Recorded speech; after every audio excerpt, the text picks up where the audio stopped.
Welcome back. We have Manisha in the studios for the latest from the commodity space, and I can see Manisha in a very bright shade of copper color. Yeah, I think it's for the season, right? Copper hitting these all-time highs, right? It is. All-time highs. Yes, it's an amazing market right now because beautiful. Manisha is beautiful in copper color.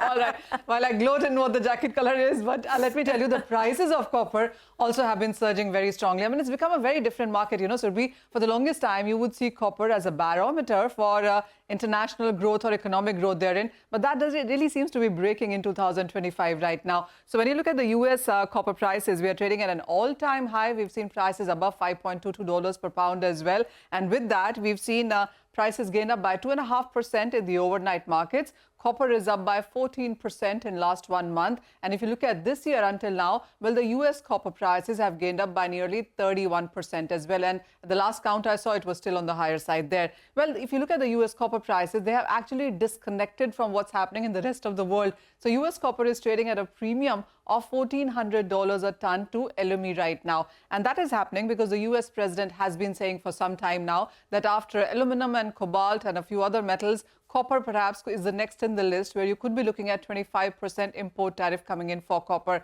Now, ahead of that happens, you have seen a lot of copper being flown into U.S. and the buyers are stockpiling it.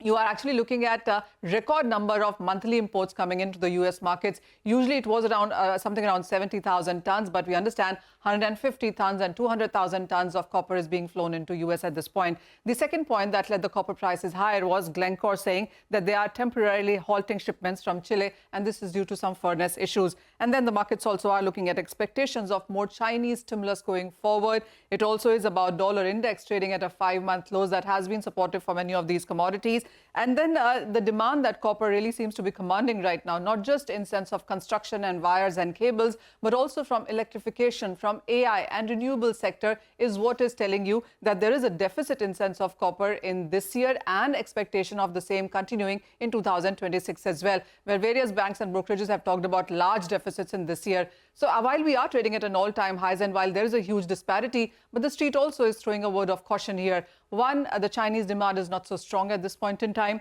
The second point is we already have seen an all-time high and you could be looking at some profit taking coming in. And the tariffs, as and when they do come in, that could weigh onto the demand for the rest of the world, barring US there. The weak physical demand is China will continue to weigh onto the markets. And then it also is about markets looking at higher inventories piling up in US. The street will, of course, watch out for the PCE data from US tomorrow and the further direction would come in from that. Okay, all right. Got it, Manisha. Thank you very much for the latest. Copper hitting all kinds of records overnight. We'll take a